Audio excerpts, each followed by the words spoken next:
Bom dia a todos. Bom dia.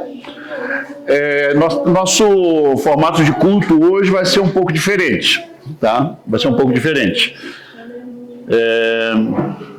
Os irmãos me pediram para compartilhar, na verdade, alguns irmãos pediram para compartilhar algum tema que eu vou compartilhar em segundo lugar. Mas antes de compartilhar esse tema, que vai tomar um pouco mais de tempo, eu quero compartilhar uma muito curta reflexão, que para mim, logicamente, vai ser um milagre, né? Compartilhar uma reflexão curtinha. Mas depois de compartilhar esse tema, essa reflexão, nós vamos entrar a tocar esse tema que foi pedido para nós, ao presbitério, para poder compartilhar. E depois eu explico um pouco mais na hora que entremos nessa parte.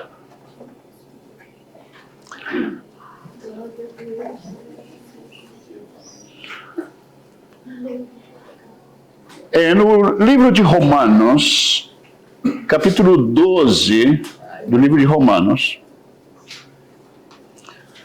versículo 11, na verdade, nós escutamos aqui a leitura feita pelo Renato sobre o texto de hoje, e que, logicamente, eu estava falando das virtudes cristãs, a virtude daquele que agora tem uma nova vida, não em Cristo. Mas eu quero me deter um momento no versículo 11 do capítulo 12 de Romanos, que diz: no zelo, ou se podemos dizer melhor, na dedicação, não sejais remissos, que quer dizer, não seja mole, não seja preguiçoso. Sede fervorosos de espírito, servindo ao Senhor. A palavra que traduz fervorosos no Novo Testamento, a palavra grega zeo, zeo, ela interpreta o seguinte: aí qual é a ideia que tem detrás dessa palavra? Quando fala fervorosos no espírito, está falando, por exemplo, de algo que é extremamente quente, como se fosse uma água fervendo. Também a ideia que transmite é a ideia de um metal que está derretido ao ponto de fazer, como se disse, bolhas, né? Um metal derretido fazendo bolha de tão quente que está. Quando fala de fervoroso no espírito, está falando de intensidade. Logicamente, intensidade no nosso espírito. E é muito importante marcar isso, intensidade no nosso espírito.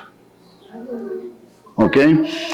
E a primeira referência que eu quero fazer, entre pelo menos 3 ou 4 referências eu quero usar, que tem tudo que ver com o nosso culto, tem que ver com os nossos tempos de oração, tem que ver com o nosso tempo de adoração, e sobretudo tem que ver com o tempo da nossa comunhão com a palavra, com a verdade. A primeira referência está lá em Romanos 8, 26, que diz o seguinte, creio que vale a pena ler o texto. Romanos 8, 26, diz o seguinte: também o Espírito, semelhantemente, nos assiste em nossa fraqueza, porque não sabemos orar como convém. Mas o mesmo Espírito, falando do Espírito Santo, intercede por nós. O Espírito Santo intercede por nós, sobremaneira, com gemidos inexprimíveis. Isso nos fala, queridos, a importância que tem para Deus o fervor espiritual, a intensidade do nosso clamor, o clamor do nosso espírito. Quantos, de repente, precisamos que o nosso espírito humano esteja alinhado com esse clamor intenso, inexprimível do Espírito Santo durante as nossas intercessões? Disso está falando.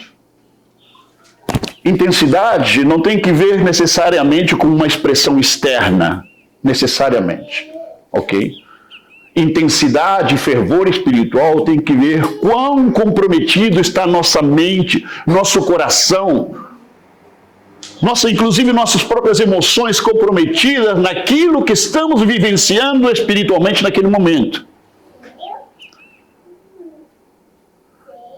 É muito importante isso, como primeira referência. Fervor espiritual na nossa intercessão. Segunda referência, temos em João capítulo 4, versículo 23, Jesus falando com a mulher samaritana no poço de Jacó. Quando Jesus falou com aquela mulher,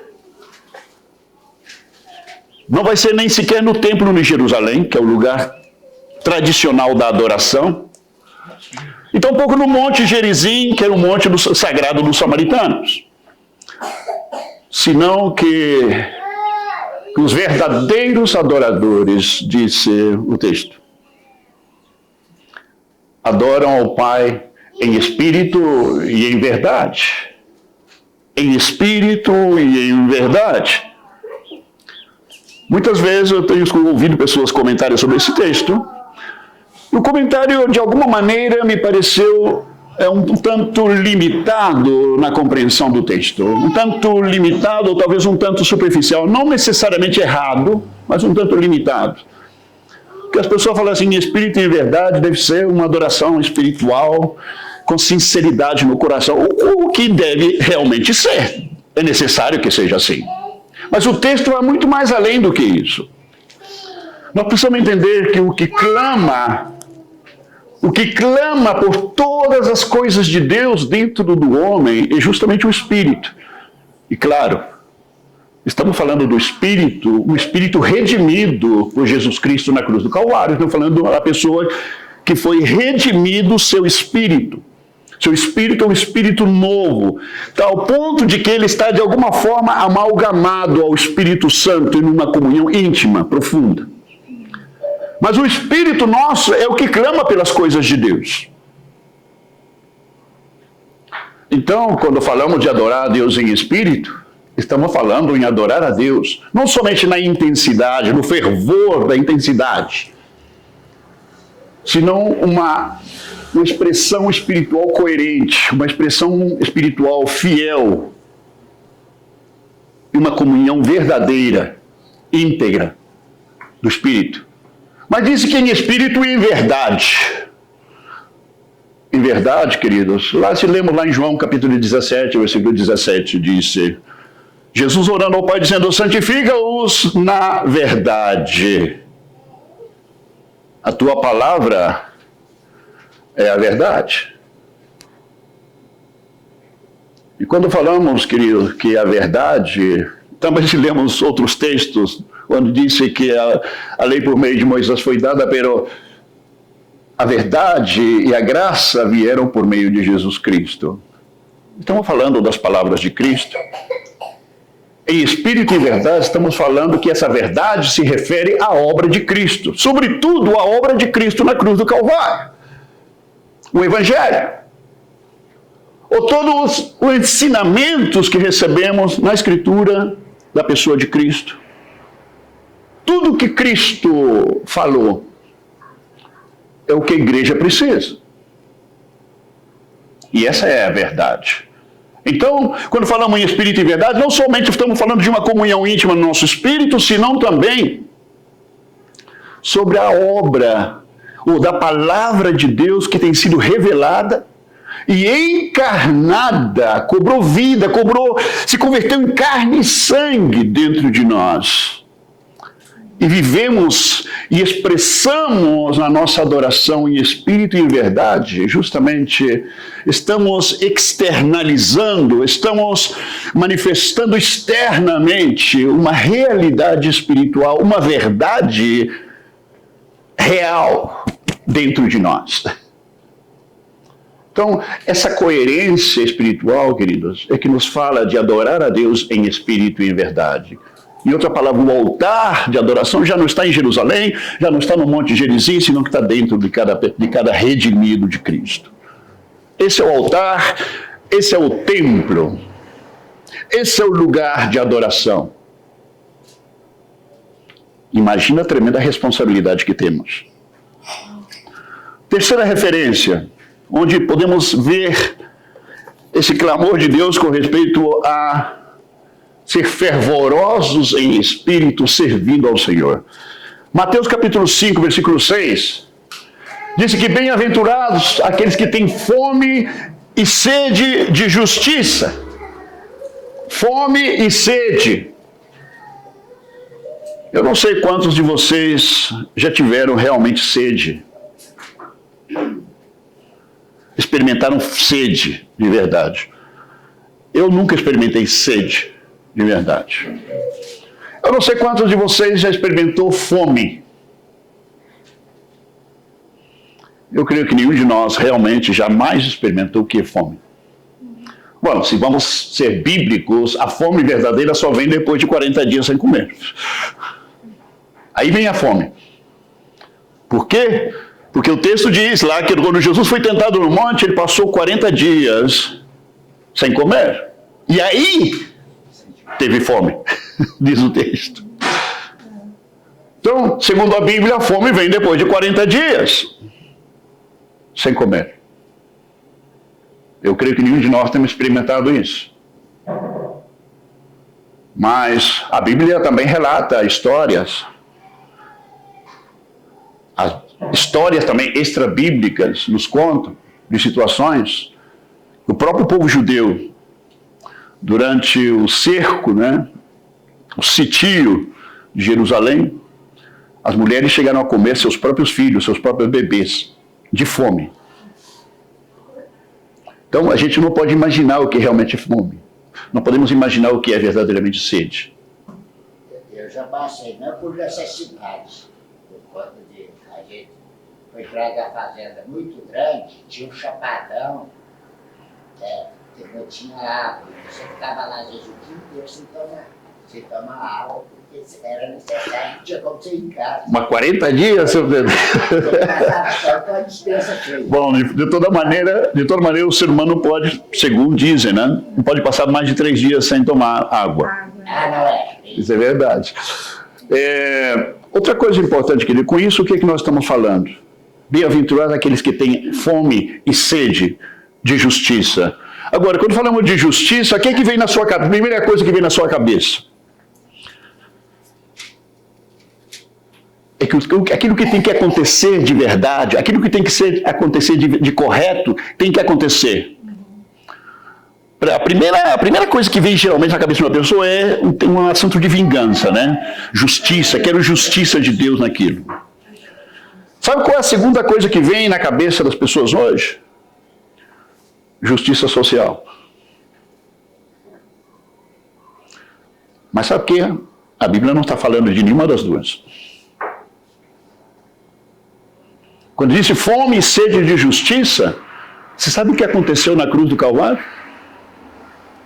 Justiça de Deus. A primeira manifestação da justiça de Deus aconteceu na cruz do Calvário. Deus castigando o seu filho no nosso lugar. A Bíblia chama isso justiça de Deus. Fez isso ao fazer com que Cristo morresse e sofresse no nosso lugar para que nós fôssemos revestidos de quê? Da justiça de Cristo. O que quer dizer justiça? Que quer dizer a retidão, a perfeição de Cristo, com a qual nós somos revestidos por meio da morte de Cristo no Calvário. E quando falamos de justiça de Cristo, perfeição de Cristo, estamos falando, querido, do caráter ético de Cristo, da perfeição de caráter, a retidão de Cristo, a retidão e a justiça, a perfeição de tudo aquilo que é correto aos olhos de Deus. Então, aqui é bem-aventurado aquele que tem fome e sede da justiça. Mas a Bíblia sempre vai falar da justiça de Deus e não da justiça do homem. Fome e sede da justiça. Se você quer isso em outras palavras, estamos falando da fome e sede da verdade. Fome e sede da palavra de Deus. Fome e sede do Evangelho. Fome e sede da Escritura. Porque nela se manifesta a justiça de Deus. Se você ler Romanos 1,17, porque no Evangelho a justiça de Deus é revelada pela fé. No Evangelho a justiça de Deus é revelada. É essa justiça que nós precisamos ter fome e sede. E quarta referência, queridos. Eu creio que vale a pena ler também. Muitas vezes nós até cantamos aqui com a Rosângela essa canção, né? Eu não conheço todas as palavras, mas é bem interessante, bem bonita. Em Salmo 42, versículo 1 e 2, diz o seguinte: como suspira a corça pelas correntes das águas, assim por ti, ó Deus, suspira a minha alma. A minha alma tem sede de Deus, do Deus vivo. Quando irei e me verei perante a face de Deus? Fome e sede de Deus. Fome e sede da presença de Deus.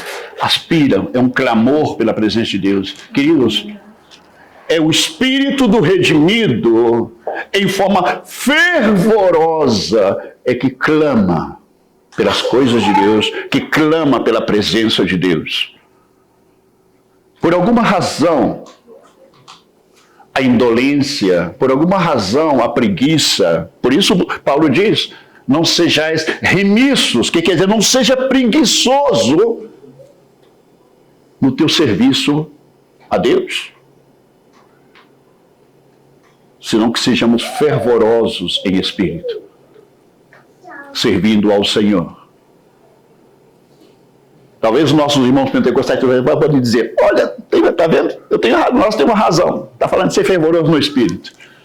Mas o texto está falando muito mais do que simplesmente ser expressivos na nossa adoração ao Senhor. Está falando, é muito mais profundo ainda. Isto. Ok? Esta é a primeira reflexão que eu queria compartilhar com vocês. Porque o tema, queridos, eu dou graças a Deus pelas visitas. Não sei se alguém convidou vocês. Quem foi que convidou? A Letícia. Quem? Daniela e Oséia. Muito bem-vindo, Daniela e Oséias. Vocês são daqui de Uberlândia? Ah, ok. Muito bem-vindos. Vocês chegaram praticamente num retiro nosso. Porque o que eu falei com os irmãos lá no começo, vocês não ouviram, mas os irmãos me pediram para tocar um tema hoje, mas eu não queria tocar esse tema sem primeiro fazer a reflexão que eu fiz com vocês. O tema, por que é um tema assim, que nós temos com o Tiago, nós temos lutado muito. Eu creio que todos vocês são testemunha disso. Já são vários anos. Quantos anos somos de igreja, Tiago? 7? 8 anos. Nós temos lutado muito com esse tema que me pediram, ou nos pediram que compartilhasse. E por alguma razão nós sempre temos resistido a compartilhar e falar sobre isso. Tanto assim que essa vai ser em 8 anos, acho que é a segunda ou terceira vez que estamos falando disso. Segunda vez publicamente. Segunda vez publicamente, né? Agora, por que nós temos nos resistido a falar do tema que eu vou falar com vocês? Que eu espero que seja bastante participativo de vocês, fazendo perguntas, ok? Por isso eu falei que tem mais uma cara de retiro que simplesmente uma pregação. Não é uma pregação, vai ser realmente um compartilhar de um tema necessário que vários de vocês pediram para a gente compartilhar. Não estava nos nossos planos, mas parece que se tornou necessário fazer isso. Por que nós temos resistido muitas vezes a compartilhar sobre isso? Porque, lamentavelmente, queridos, o tema que eu vou compartilhar tem servido, nós temos observado isso durante muito tempo. Tem servido para muita controvérsia, tem sido realmente, lamentavelmente, um ponto que tem sido desviado da Bíblia em muitos sentidos e tem se prestado para o descrédito de muitas igrejas, descrédito de muitos pregadores. Por isso é um tema sensível, ok? Mas, por outro lado, nós não podemos, como se diz, fazer a vista gorda, né, com respeito ao tema. Por quê? Porque o tema está na Bíblia. Ok? Então, qual é o meu pensamento frente a isso com vocês? Então, é melhor abrir o tema e que vocês também tenham a liberdade de perguntar. Ok? Não entendeu? Não ficou claro? Pergunta. Ok? Porque é importante que vocês tenham um posicionamento bíblico. O que é que a Bíblia realmente está falando sobre isso? Repito, como tem sido um tema que tem causado problema no universo cristão evangélico, isso tem nos levado a ser muito prudentes e cautos na nossa comentário sobre esse tema. Porque sabemos que não é o tema relevante da Escritura, senão a obra de Cristo na cruz do Calvário é o tema relevante. Ok? Eu estou falando de dízimos e ofertas.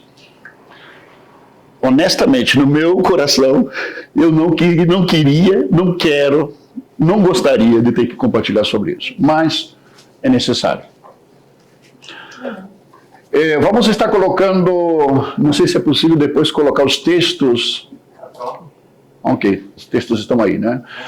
Então vai requerer de vocês um pouco de esforço e olhar para trás, olhar na tela os textos. Eu pedi que colocasse os textos bíblicos para facilitar, ok? E fiz também uma modificação, Pedro, espero que não seja um problema. Espero que não seja um problema, Pedro, eu vou pedir fazer uma pequena modificação na ordem dos textos também. Queridos... Você vai falar agora? Não, depois aí você vê. Exato. Nós encontramos primeiramente, queridos, com respeito ao tema de dízimos e ofertas. Só deixa eu mandar esse aqui lá no grupo, os irmãos estão se acompanhando também. Ok. Mas enquanto isso eu quero mencionar o seguinte. Por mais estranho que pareça, quando se fala de dinheiro na Bíblia, estamos falando sobre o tema mais espiritual para o ser humano. Não existe um tema mais espiritual para o ser humano que o tema do dinheiro na Bíblia. Sabia disso? Porque, segundo Deus, é o que coloca à prova a espiritualidade de uma pessoa. Põe à prova o coração do homem.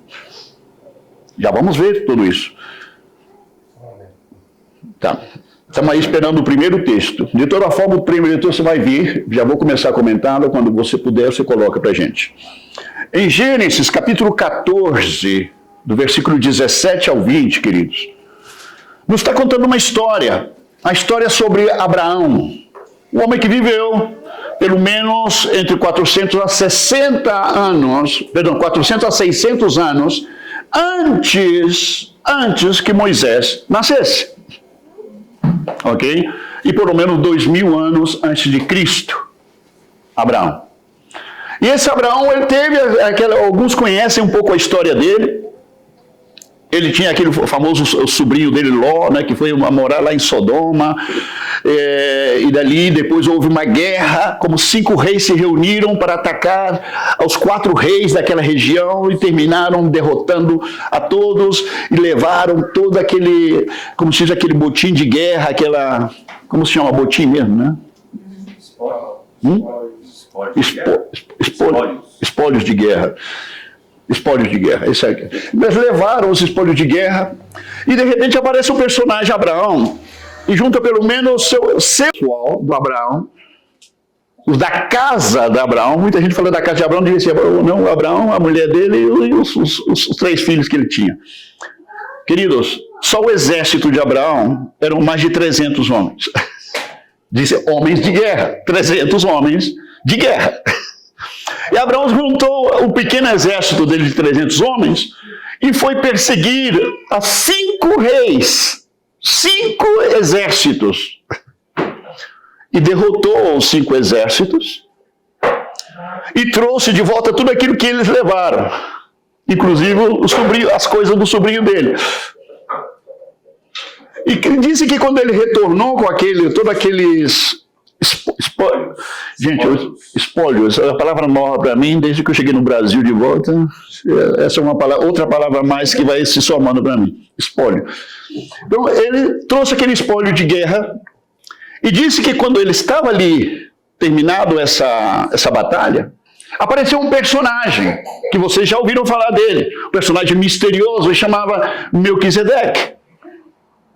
E esse Melquisedeque era um personagem assim realmente incógnito na Bíblia, porque a Bíblia fala dele como alguém que não tem princípio nem fim de dias, não tinha mãe nem pai, e ele era o sacerdote de Salém, que realmente era uma palavra que usava para Jerusalém, e disse que ele é um sacerdote de caráter ou de natureza eterna.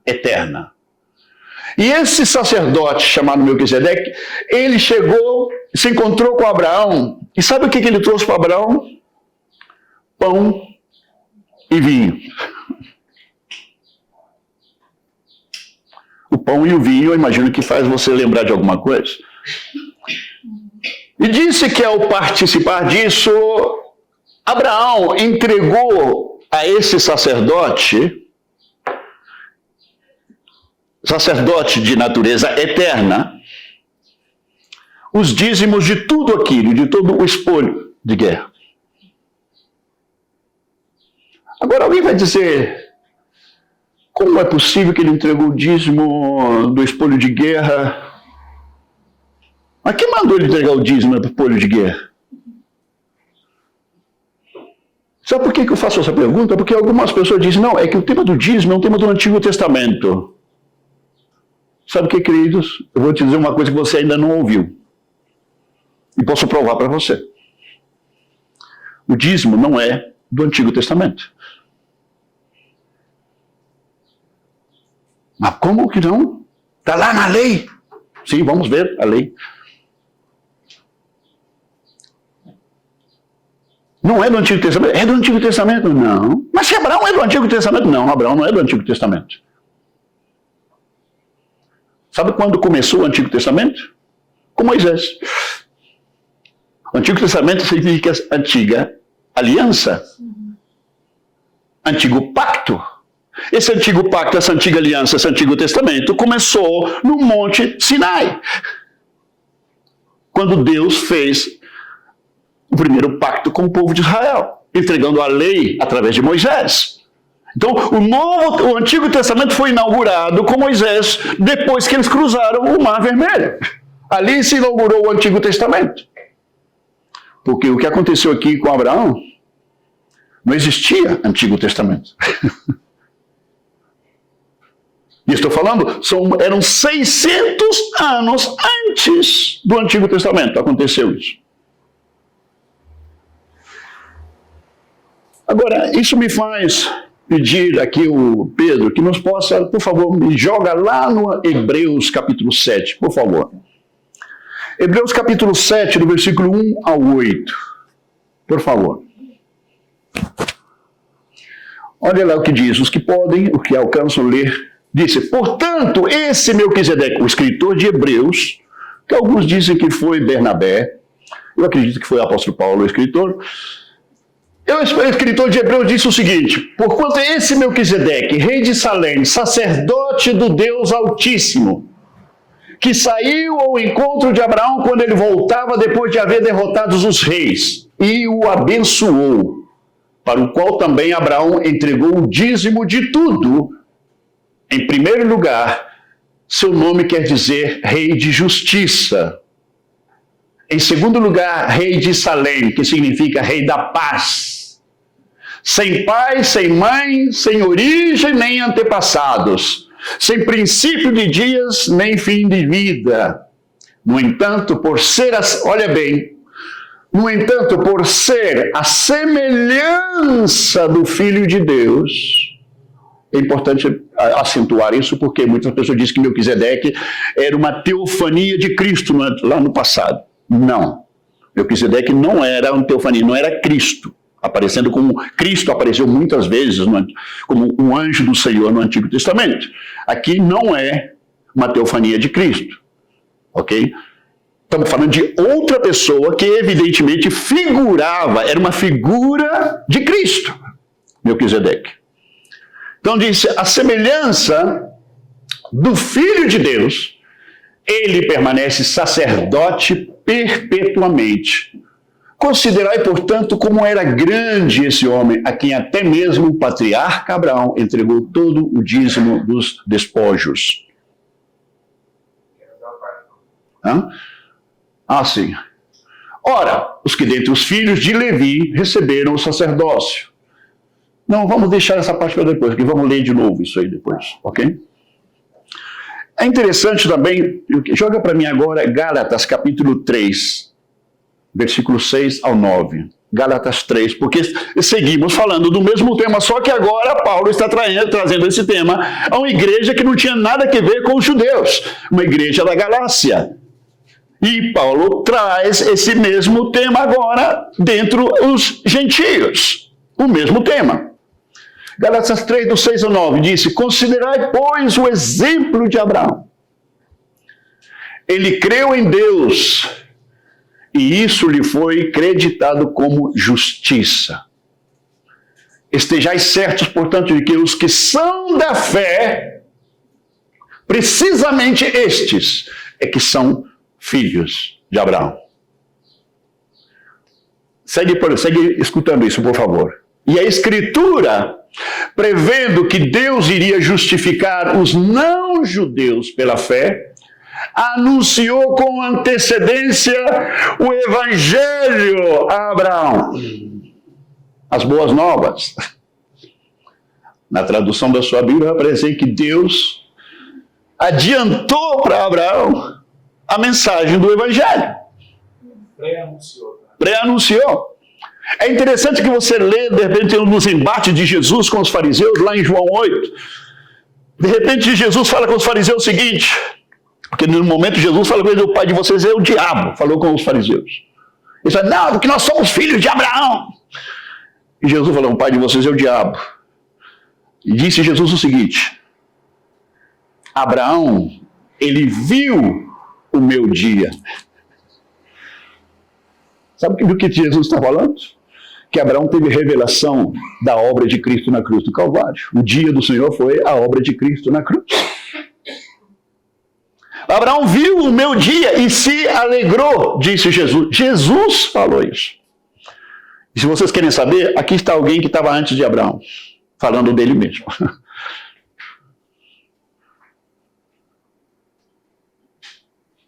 O Evangelho foi pregado a Abraão. Foi pré-anunciado a Abraão. E disse, e a Escritura, prevendo que Deus iria justificar os não-judeus pela fé, anunciou com antecedência as boas novas a Abraão. Por teu intermédio, Deus falou com Abraão, todas as nações serão abençoadas. Desse modo, os que são da fé são abençoados juntamente com Abraão, homem que realmente creu.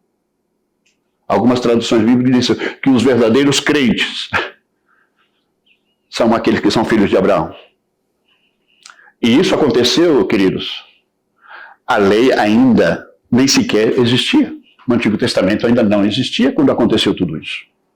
Significa que o Evangelho sempre esteve no coração de Deus.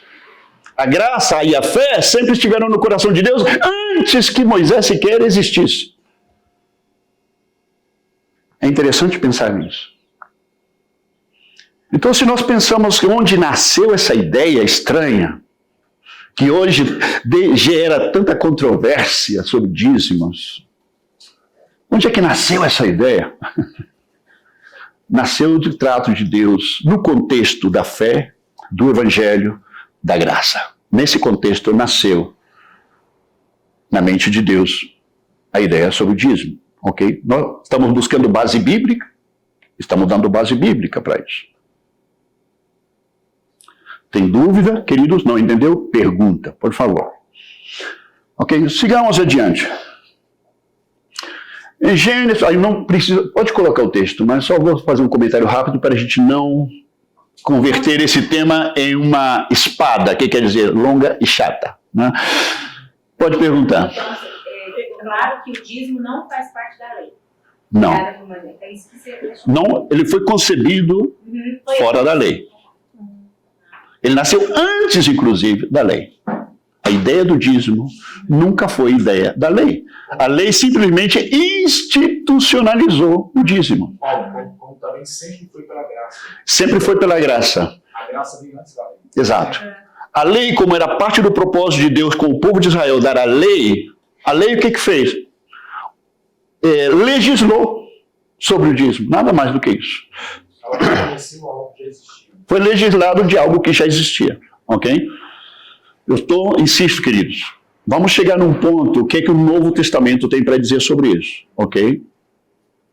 Eu tenho certeza que vai ser de interesse vocês ouvir isso. Ok, lá em Gênesis 28, do 20 ao 22, aí temos a história de Jacó. Jacó ali, vocês já conhecem a história, ele lutou com aquele anjo do Senhor, que cremos que foi aí uma manifestação de Jesus, realmente.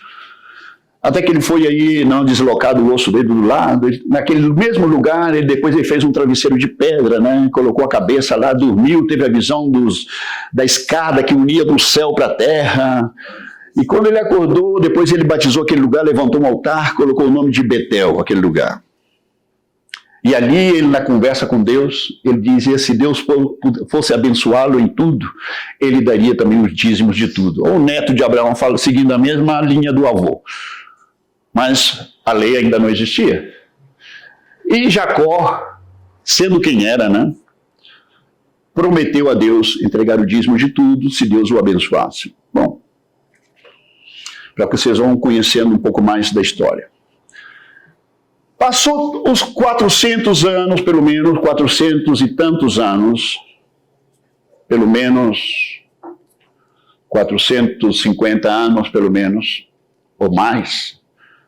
Aí veio Moisés, veio a lei, o povo saiu do Egito, cruzou o Mar Vermelho e Deus entregou as tábuas da lei ali no Monte Sinai. E através de Moisés se legislou o primeiro testamento, se legislou o pacto, a aliança de Deus com o seu povo ali. E dentro dessa lei, logicamente, vamos encontrar aqui no livro de Números, capítulo 18. Se alguém quer abrir sua Bíblia e acompanhar, por favor, pode fazer, nesse texto pelo menos. Números 18.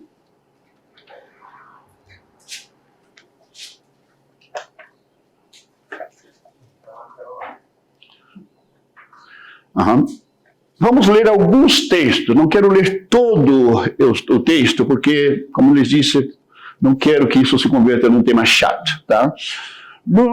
Números 18, versículo 21. Olha o que Deus disse aqui. Isso dentro da lei. Lei do Antigo Testamento. Aos filhos de Levi, dei todos os dízimos em Israel por herança, pelo serviço que prestam, serviço da tenda da congregação, que quer dizer atender o tabernáculo e depois, mais tarde, o templo. Tudo que tinha que ver com o templo. Vocês, eu creio que já sabem um pouco da história sobre isso.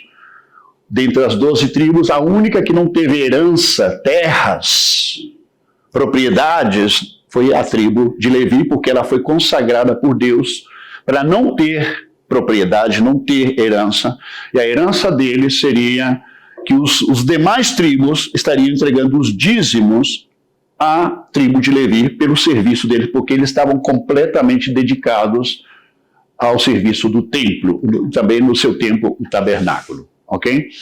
Agora, quando falamos de uma tribo, queridos, estamos falando, as tribos eram assim de dezenas de milhares, às vezes centos de milhares de pessoas. Essas tribos, ok?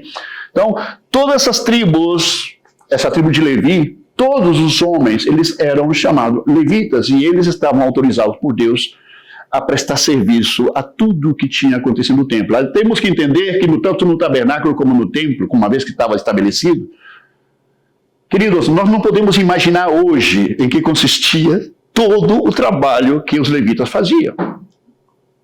Enquanto a logística, não era somente uma questão de sacrificar os animais, que muitas vezes eram milhares de animais sacrificados. Muitas vezes. Então, não quero entrar em detalhes com isso, mas só para que vocês entendam, o trabalho não era pouco. Lá no versículo 24, diz, porque os dízimos dos filhos de Israel, que apresentam ao Senhor em oferta, dei-os por herança aos levitas. Porquanto eu lhes disse, no meio dos filhos de Israel, nenhuma herança tereis. Versículo 26. Também falarás aos levitas e lhes dirás, quando receberdes os dízimos da parte dos filhos de Israel, que vos dei por vossa herança, deles, olha bem, quando os levitas recebam os dízimos, deles apresentareis uma oferta ao Senhor, o dízimo dos dízimos. Olha bem, os levitas, eles levantavam dos dízimos que recebiam, levantavam o dízimo dos dízimos, porque não todo levita, olha bem, não todo levita necessariamente era convocado ao sacerdócio. Não todo levita era convocado ao sacerdócio. Nesse tempo, quando foi estabelecido isso, Arão e a descendência deles assumiam esse papel. Porque não tinha só Arão no meio dos levitas, tinham muitos outros. E segue o versículo 28, diz: assim também apresentareis ao Senhor uma oferta de todos os vossos dízimos que receberdes dos filhos de Israel, e lhes dareis a oferta do Senhor a Arão, o sacerdote. Arão, com seus filhos sacerdotes, recebiam os dízimos dos levitas. E vamos passar pelo versículo 31. Diz o seguinte: comê-lo-eis em todo lugar, vós e a vossa casa, porque é vossa recompensa pelo serviço na tenda da congregação. Isso foi ordem de Deus no Antigo Testamento para os sacerdotes. Ok?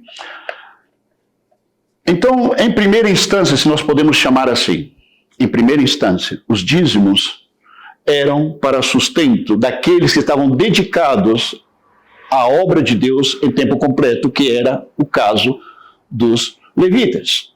Em primeira instância, porque o dízimo não somente vai nessa direção, ok? Os dízimos estão designados para outras coisas também, e nós vamos ver. Mas em primeira instância é para o sustento daqueles que estavam dedicados na obra de Deus em tempo completo. Se você quer traduzir para o dia de hoje, pessoas que estão dedicadas a tempo completo na nossa própria rede. Hoje só tem uma pessoa dedicada a tempo completo, eu. Mas temos outros ministros nossos no Chile, temos ministros nossos na Colômbia, entende? Agora, desde o princípio, a ideia, como o formato de igreja que vocês sabem que nós temos, funcionamos com um governo de anciãos. Não temos um pastor na frente da igreja. Se você quer saber por quê, só perguntar. Existe uma razão bíblica para isso. Ok? Então, como funciona o grupo de anciãos, o que acontece? Que desde o começo da rede Metanoia, os anciãos, as pessoas que foram chamadas a ser parte do corpo de anciãos, eram pessoas que tinham uma vida normal. Alguns deles têm empresas, são donos de empresa lá no Chile, então eles seguem manejando os negócios deles e são também presbíteros nas nossas congregações. Agora, qual é a ideia? Que se algum deles, de repente, o ministério necessita que se dedique a tempo completo, esse irmão vai deixar o trabalho dele e ele vai se dedicar a tempo completo e vai receber também dessa ajuda. Agora, no processo, alguns deles têm alguma situação complicada financeiramente, sendo anciãos no ministério, eles também, ainda que tivessem o trabalho deles, mas tivessem alguma complicação e precisasse da ajuda da igreja, era legítimo recebê-la também. Ok? Em outra palavra, não somente os que estão na frente da obra de Deus, estamos falando de missionários, estamos falando de pessoas que estão dedicadas, por exemplo, foram enviadas pela igreja para atender algum serviço de interesse da igreja, interesse do projeto de Deus, da pregação do evangelho, em qualquer parte. Seja dentro da igreja, seja na cidade, ou seja em qualquer outro lugar. Pessoas que a igreja quer enviar com uma missão. E essa pessoa, de alguma forma, vai precisar dessa ajuda, ele vai receber também ajuda de parte dos dízimos, porque tem que ver com o serviço da obra de Deus. Essa é a primeira instância do uso dos recursos, ok? Mais que isso. Uhum. Também temos Para surpresa, eu não sei se vai ser surpresa para vocês, não necessariamente tem que ver com o que nós pensamos assim hoje, e depois vocês vão entender por quê. Mas no Antigo Testamento, eles tinham 3 tipos de dízimos diferentes, que era aplicado ao povo judeu. Em Deuteronômio, capítulo 14, versículo 22 ao 26, primeiramente. Lá diz o seguinte: todos os anos, porque se separava uma vez por ano, pensando que dízimo naquele tempo não era dinheiro, queridos. Tem que lembrar isso. Dízimo tinha que ver com a colheita, tinha que ver com galinha, tinha que ver com porco. Não, com porco não, porque o judeu não comia, né? Tinha que ver com vacas, tinha que ver com diferentes tipos de coisa que vinha do agronegócio do povo, porque o povo vivia disso no passado. Então os dízimos tiravam dali. Quando as pessoas pensam no gasofilácio naquele tempo, né? O gasofilácio não é hoje aquela caixinha que tem nas igrejas. Gasofilácio eram como chama isso? Eram galpões grandes, onde as pessoas traziam tudo aquilo, era um alimento, ok? Eram celeiros. Esse era onde se guardava o dízimo, não tinha que ver com dinheiro. Mas também acontecia que muitas vezes quando eles tinham que trazer o dízimo à distância, havia uma ordem de Deus. Temos que lembrar que não existia dinheiro, ok? O que se manejava sempre era algo chamado ciclos de prata. Então as pessoas pesavam a prata e tanto o peso da prata valia tanto, ok? O dinheiro eram pedrinhas de prata e com base a isso faziam a negociação. Então o que eles faziam? Mandava, você vende aqueles bois, vende aquela colheita sua e converte aquilo em ciclos de prata e você traz aquilo quando você tiver que trazer, já que você mora tão distante. Deuteronômio 14, 22 a 26. Todos os anos separarás o dízimo de todo o trabalho da tua semeadura que a terra produzir, diante do Senhor teu Deus, no local que Ele houver escolhido para aí fazer habitar o seu nome. Olha bem, queridos.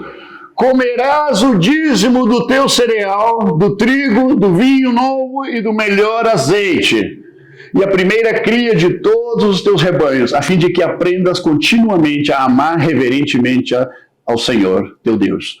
Contudo, se o local for demasiado distante para ti, tiveres sido abençoado pelo Senhor teu Deus, e não te seja possível carregar todo o dízimo, porquanto o local escolhido pelo Senhor, pode colocar, para ali assentar o seu nome, é longe demais, troques o dízimo por prata, e leves esse dinheiro ao local que o Senhor teu Deus tiver estabelecido.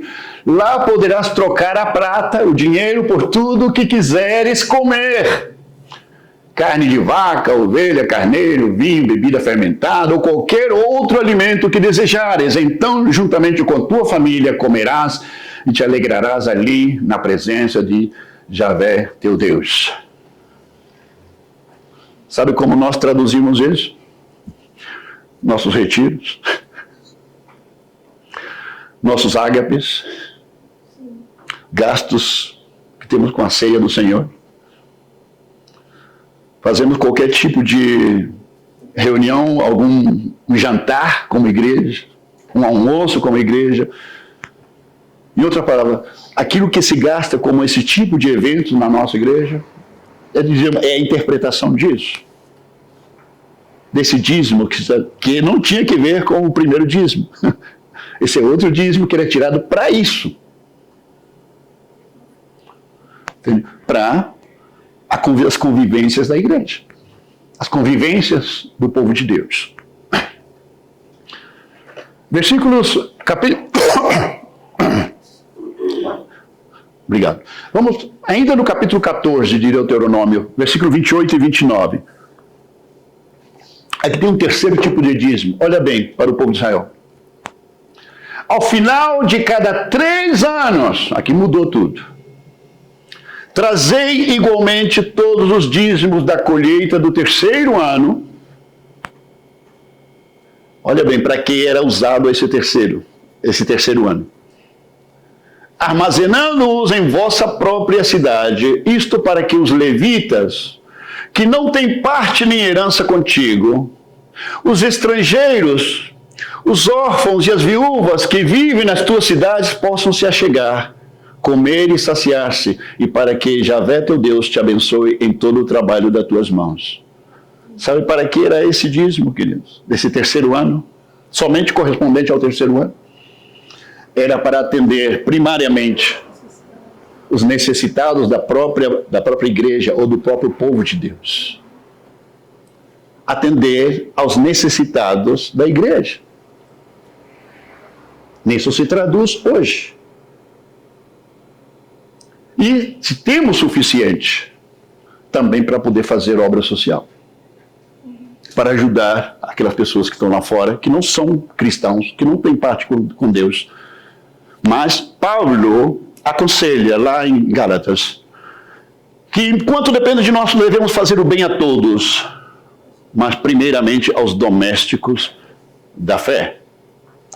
Eu tenho uma muito forte crítica com respeito a isso hoje, com respeito ao que muitas igrejas estão fazendo.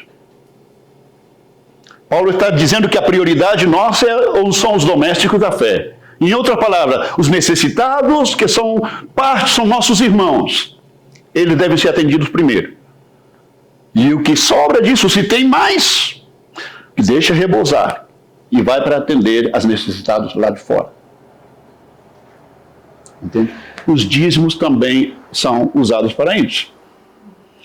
Eu me lembro quando levantamos a primeira igreja lá no Chile, nós atendemos a primeira igreja. Eu dei instrução sobre esse assunto, falando essas mesmas coisas. Estou falando de 20 anos atrás. E essa era uma igreja grande. Grande nos termos daquele tempo para nós, não era mais ou menos umas 100 pessoas, mais ou menos. E tínhamos formado um presbitério. E como eu não morava naquela cidade, eu morava em Santiago do Chile, então eu chegava, pedia para ele, como é que estão as coisas, me contem como está o andamento de tudo. Entre eles, eu falei, como é que estão as finanças da igreja? Eu me lembro que nessa ocasião me disseram, nossa, as finanças da igreja estão bem, muito bem, tem bastante dinheiro dentro da igreja, no cofre da igreja. Eu falei, fantástico. Passou uma semana, eu liguei para eles e falei, sabe que nós estamos precisando fazer um gasto. Vocês poderiam ver, por favor, como está a situação das finanças da igreja? Porque eu falei, mas Paulo, nós não temos nada. Eu falei, como que não tem nada? Faz uma semana. E você falou que o cofre da igreja estava cheio. Não, é que você falou que o dinheiro do dízimo era para ajudar os necessitados. Nós distribuímos o dinheiro todo. Eu falei, gente, vocês não entenderam o negócio, não entenderam nada. Não é isso. Dentro de uma igreja, e não somente dentro da igreja, lá fora, tem necessitado e tem necessitado. Queridos, tem gente dentro de igreja passando necessidade? Não porque é necessidade aos olhos de Deus. Estão passando necessidade por falta de responsabilidade. Por uma péssima mordomia no uso, no manejo, na administração dos seus recursos. E muitas vezes as pessoas estão debaixo do trato de Deus.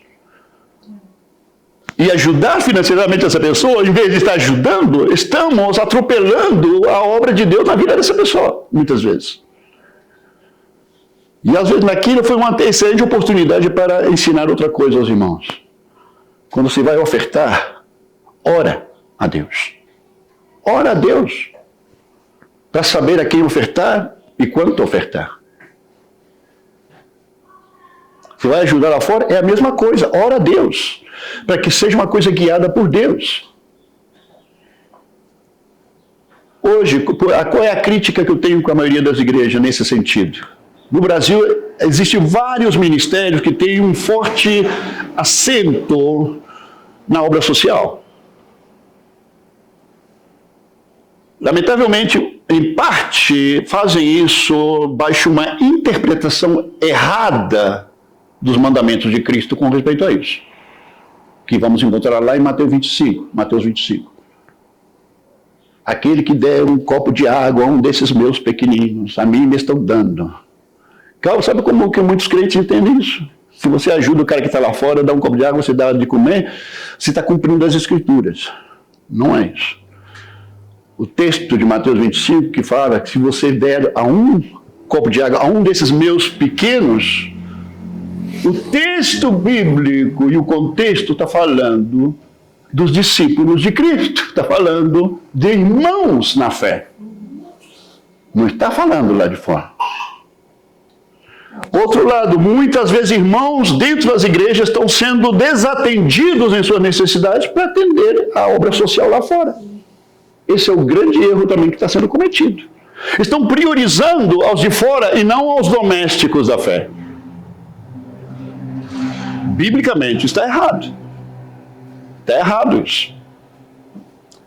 Nós somos, irmãos, somos pobres, terrivelmente pobres em tudo o que concerne o trabalho social. Primeiro porque o nosso ministério é novo. Existem várias razões para isso, ok? Aproveito para explicar isso. Existem várias razões para isso. Porque quando o ministério nasceu, queridos, esse ministério nasceu em um mundo inteiramente apóstata com respeito à verdadeira mensagem do Evangelho. O mundo onde as igrejas hoje já não... A mensagem da cruz do Calvário, do Cristo morto e ressurreto, já não está tão presente nos púlpitos. A mensagem do Evangelho, a mensagem da cruz, já não é pregada mais praticamente nos evangelismos. A maior parte do tempo, das mensagens, dos ensinamentos, não estão centrados na obra de Cristo. Então, isso foi algum tipo de santa revolta nossa, e dizer, nós vamos ir contra a corrente, e vamos acentuar a mensagem justamente aonde corresponde, onde Cristo mandou pregar o Evangelho. E nós pegamos isso como nossa bandeira, desde o começo. Isso sempre foi forte no ministério nosso nos últimos 20 anos. Agora, a outra coisa, como nós somos pobres no tema da social. Eu falei, foi minha esperança de 20 anos até hoje. É uma esperança. Somos pobres, mas temos uma coisa muito clara. Qualquer iniciativa social tem que nascer sobre o fundamento da pregação do Evangelho. Não atuar simplesmente porque tem um necessitado lá fora. Não atuar simplesmente humanisticamente. De humanismo, as igrejas estão suficientemente cheias de humanismo. De, como se disse, misericórdias e obras feitas na carne. Não sobre o fundamento do Evangelho e por direção do Espírito Santo de Deus, onde fazer, como fazer e com quem fazer. Isso é muito importante. E honestamente, queridos, durante todos esses anos, para mim, pessoalmente, tem sido um desafio, porque eu não sabia. Eu não sabia. Eu falei, eu preciso entender. Eu não quero fazer o que os demais estão fazendo. Eu quero entender como a obra social tem que ser realizada, porque eu creio na obra social, eu creio que a igreja precisa fazer obra social. Mas eu não quero fazer o que os demais estão fazendo, porque eu tenho provas na Bíblia que estão fazendo errado. Não é um ato de fé. Não é necessariamente um ato de obediência a Deus. Estamos aprendendo. Estamos começando a entender. Estamos começando a entender. E sabe o quê? Eu vou lutar. Quando chega o momento para que nós façamos isso, como Deus quer que se faça. Enquanto isso, de forma individual, todos nós temos um compromisso. Primeiro, ser guiados pela palavra de Deus, ser guiados pelo Espírito de Deus na nossa comunhão com Ele. E em base a essa comunhão, nós devemos atuar socialmente, em forma individual. Até que como igreja, como ministério, nós tenhamos iniciativas maiores. Mas, enquanto isso, é o que eu faço pessoalmente.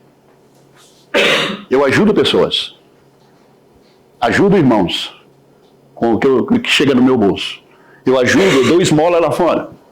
Mas sempre peço orientação a Deus, a quem dou, quanto dou. E sabe o que? Para mim, a quantidade não é o problema. É o que Deus está mandando fazer. Então, socialmente, nós temos uma responsabilidade individual. Mas precisamos chegar a uma compreensão nossa como ministério, como igreja, para poder tomar iniciativas maiores nesta área. Fecho o parênteses nesse ponto. Sigamos, por favor.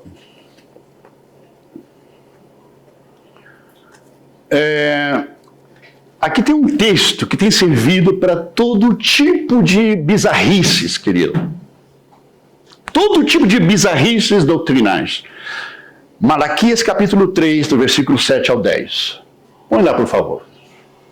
Nunca vi um texto ser tão mal usado como este para falar e abusar da temática de dinheiro nas igrejas. Desde a época de vossos antepassados vos desviastes das minhas leis e não as obedecestes. Agora, pois, voltai para mim e eu me tornarei para vós outros, afirma o Senhor dos Exércitos. Todavia me indagais, mas de que devemos nos arrepender? Pode um ser humano roubar algo de Deus? No entanto, estáis me roubando e ainda ousam questionar como é que te roubamos. Ora, nos dízimos e nas ofertas, disse Deus. Segue, por favor. Estais debaixo de grande maldição, porquanto me roubais. A nação toda está me roubando. Trazei, portanto, todos os dízimos ao depósito do templo, a fim de que haja alimento em minha casa. E provai-me nisso, assegura o Senhor dos Exércitos, e comprovai com vossos próprios olhos, se não abrirei as comportas do céu, e se não derramarei sobre vós tantas bênçãos que nem conseguireis guardá-las todas. Tem promessas aí? Tem. Essas promessas são verdadeiras? São. E vocês vão entender por quê. Onde que está o problema, queridos? Que o texto disse, porque o homem tem roubado o dízimo a Deus, estão debaixo de maldição. Quantos de vocês já ouviram alguns pastores falando isso para os membros da igreja? Lembra, meu irmão, que se você não entrega o dízimo, você está debaixo de maldição. Queridos, deixa eu fazer uma pergunta para você. Você acha que uma pessoa que foi redimida por Cristo na cruz do Calvário, pelo sangue de Cristo, é maldita, está abaixo de maldição? Gálatas capítulo 3, versículo 13, 12 e 13. Paulo diz que Cristo ele foi feito maldição na cruz no nosso lugar. O Tiago tem falado sobre esse ponto também. Você acha que aquele irmão que está falhando no dízimo, ele vai perder a salvação por isso?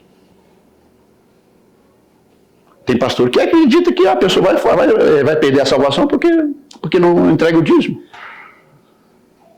Você acha que porque um irmão está falhando no dízimo, ele agora é maldito? Não, querido. Se a pessoa ela é uma redimida de Cristo, pela obra de Cristo na cruz do Calvário, pelo sangue de Cristo, não existe nenhuma possibilidade de maldição na vida dessa pessoa. Não somente com respeito a dízimo. Não existe nenhum tipo de maldição para a vida dessa pessoa. Porque Cristo se fez maldito na cruz no lugar dessa pessoa. Para anular toda a maldição na vida dessa pessoa. Então, não tem que ver com maldição. O problema passa por outro lado. O problema é outro. Ok? Ninguém vai perder salvação por falta de entregar o dízimo. E se esse fosse o maior problema, meu irmão, imagina quantos outros problemas esses irmãos estão tendo na vida. Que tipo de outro pecado talvez ele está cometendo? Vai ser maldito por isso? Vai perder a salvação por isso? Não. Sempre e quando ele permanece em Cristo e permanece na obra de Cristo na cruz do Calvário. Precisa correção? Precisa. Precisa ser advertido? Precisa. Para quê? E por quê? Para o seu próprio bem. Vocês vão entender. Esse texto tem sido muitas vezes usado para manipulação nas igrejas. Gerar medo. Para gerar medo nas pessoas. As pessoas não conhecem a Bíblia, não leem a Bíblia, não sabem nada da Escritura. Então, fácil gerar medo neles. Quero falar com vocês sobre o espírito, olha bem, o espírito do dízimo. A entrega do dízimo, querido, deve ser um ato de fé. Mas para isso você precisa saber o que é fé. Esse é o ponto que muitas vezes damos por sentado que todo mundo sabe o que é fé. E isso não é certo. O dízimo deve ser um ato de fé. Deve ser um ato feito com convicção. O que quer dizer? Você sabe que deve fazer aquilo, porque Deus te mandou fazer aquilo. Você faz aquilo com determinação. Você sabe que tem que ver com você e com Deus, não tem que ver com o pastor que está ameaçando com maldição lá no púlpito, não. Você faz aquilo, inclusive, com alegria e com liberdade. Porque você sabe que está fazendo aquilo como um ato de obediência a Deus. E não porque você está sendo forçado ou manipulado a fazer aquilo. É pessoal, né? É pessoal. O dízimo deve ser entregue como um ato de fé. Se não é um ato de fé, querido, já estamos em problema. Eu me lembro que muitas vezes nas nossas igrejas lá no Chile, uma pessoa nova chegava aqui e entregar o dízimo e eu falei assim, por que você está fazendo isso? Explica, por quê? Era uma oportunidade para poder, através do discipulado, instruir aos irmãos muitas vezes. Está fazendo isso por quê? Está negociando com Deus? Está fazendo um investimento em Deus? Como é que é o negócio? Essa é a melhor carteira de investimento do momento? Como é? É pelas promessas? Porque se é assim, está tudo errado. Está tudo errado. O dízimo deve ser entregado com convicção e com alegria. Você sabe muito bem que em Romanos 14, 23 diz que tudo aquilo que não é de fé é pecado. Então, é um ato feito na carne, não tem nenhum valor espiritual. Nenhum. O dízimo, querido, muita gente diz, não, tem que pagar o dízimo. O dízimo não se paga. O dízimo não se dá, você não pode dar o que não é seu. Senão que se entrega. Porque se supõe que biblicamente pertence a Deus. Então você está entregando algo que não é seu. Se as pessoas não entendem isso e não entendem o elemento da fé, sabe o que elas vão fazer? Eu quero saber o que o pastor está fazendo com o meu dízimo.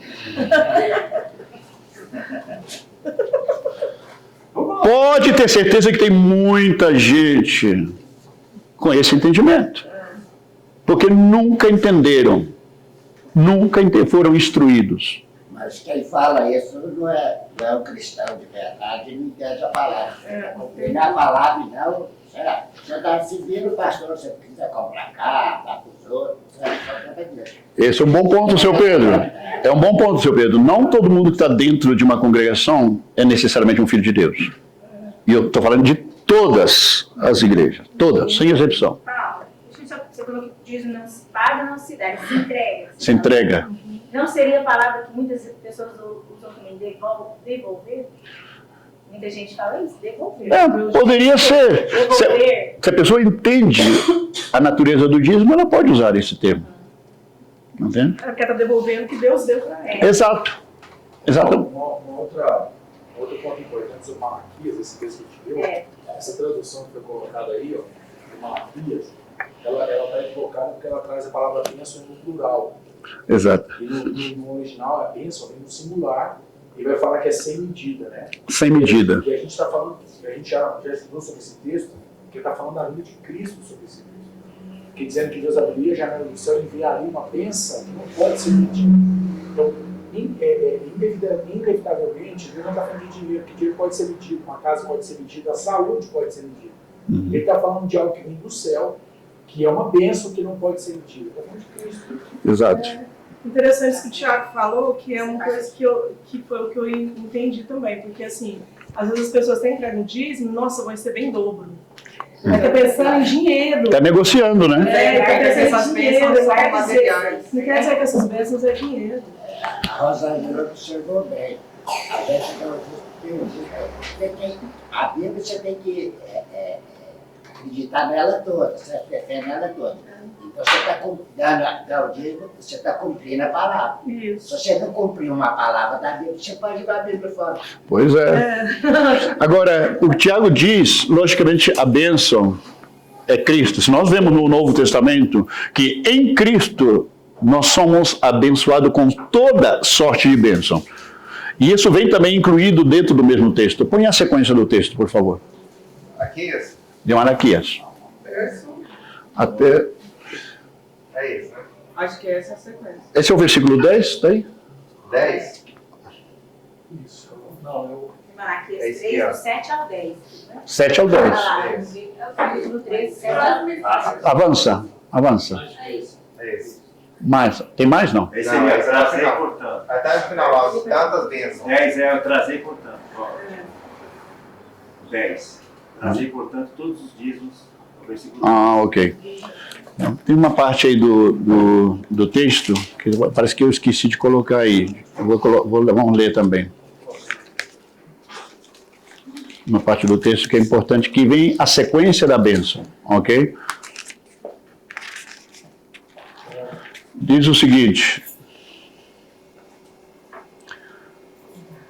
por vossa causa, aqui vem a consequência da bênção. Por vossa causa repreenderei o devorador. O que é o devorador? Você recebe o seu dinheiro e está parecendo vivendo num saco sem fundo. Já some. O dinheiro não rende. Não importa quando receba, parece que é um saco sem fundo. Isso o que é? O devorador. Repreenderei o devorador para que não vos consuma o fruto da terra. A vossa vide no campo não será estéril. Deus vai abençoar. Diz o Senhor dos Exércitos: e todas as nações vos chamarão felizes, porque vós sereis uma terra deleitosa, diz o Senhor dos Exércitos. Então, logicamente, a bênção, não pode existir uma bênção maior que a pessoa de Cristo. Que outra maior bênção poderíamos receber do céu, que não seja a manifestação de Cristo? Mas está prometido na Escritura que em Cristo Jesus nós somos abençoados com toda sorte de bênçãos. Temos acesso à presença e à intervenção de Deus nas nossas vidas. Ok? Queridos, também, no Novo Testamento, vemos que Deus, nesse caso Jesus, dá uma tremenda importância, olha bem, ao tema do dinheiro. Jesus dá uma tremenda importância ao tema do dinheiro. O apóstolo Paulo, lá em 1 Timóteo, capítulo 6, versículo 10, sabe o que ele diz? Olha lá. Porquanto o amor ao dinheiro é a raiz de todos os males. O amor ao dinheiro é a raiz de todos os males. E por causa dessa cobiça, alguns se desviaram da fé. Ah, existe apostasia. Não sabia que existia apostasia. Se desviaram da fé. Não, mas que nunca foi. Ah, então não desviaram. Sempre estiveram lá. Para desviar da fé, tem que ter estado na fé, certo? Alguns se desviaram da fé por causa de dinheiro.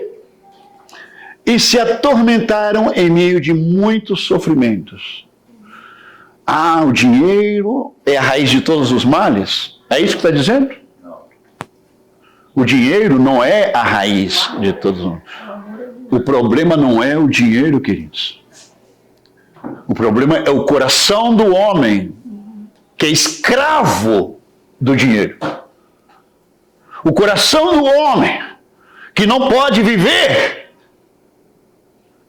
A vida dele acaba se o dinheiro acaba. É um tema de idolatria. O amor ao dinheiro, no Novo Testamento, o apóstolo Paulo acentua isso.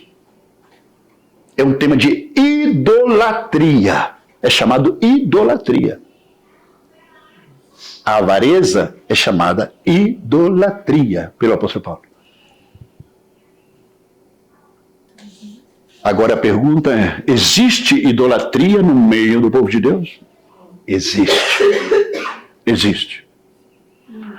Lá no Chile eu me enfrentei muitas situações de alguns irmãos dizendo: não, olha aqui, o negócio é o seguinte, esse assunto do dízimo é coisa do Antigo Testamento, não? Então, isso assim, não, isso aqui eu não creio nisso, porque é do Antigo Testamento. Sabe o quê? O problema dessas pessoas, que não foram uma, foram várias que eu conheci. O problema deles não é um problema doutrinal.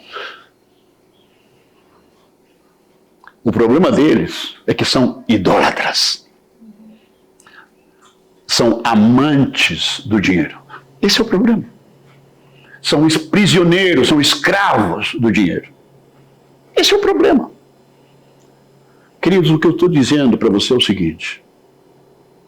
Eu vou dizer isso para você porque passou comigo, tá? Passou comigo. Tem um tempo na nossa vida, inclusive sendo cristãos, que dinheiro é dinheiro. Mas sabe o quê?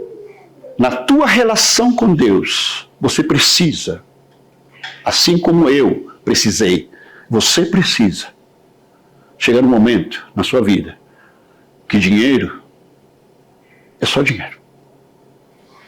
Nada mais do que dinheiro. Está entendendo? Se é a raiz de todos os males, querido, qualquer tipo de desgraça que acontece no mundo, menciona o que você quiser. Começa a investigar o que tem de trás de tudo aquilo. Você sempre vai chegar no dinheiro. A origem sempre vai ser o dinheiro. Todo tipo de maldade no mundo. Chega, investiga, seja o que for. Lá no fundo, o que você vai encontrar? No final, dinheiro. Por isso, os da Lava Jato, eles dizem, segue o dinheiro, você vai encontrar os malvados. Eles tiveram mais revelação que a maioria dos crentes.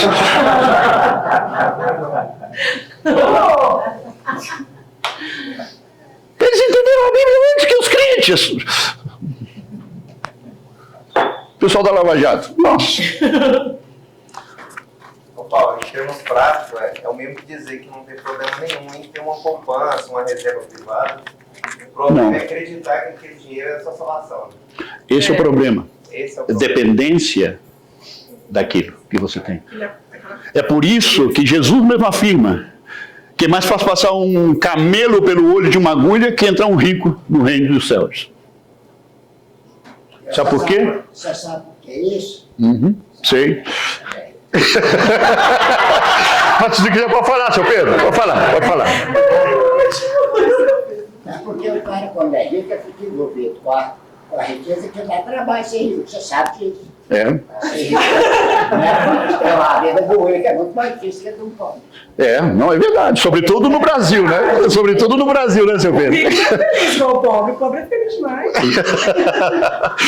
Não, gente, é sério. O cara que... Olha, nós tivemos casos em algumas nossas igrejas no passado, lá no Chile, casos de pessoas que estavam, por exemplo, empresários quebrados, pessoas que tiveram muita coisa, chegaram à nossa igreja super humildes, quebrantados, receberam a mensagem do Evangelho.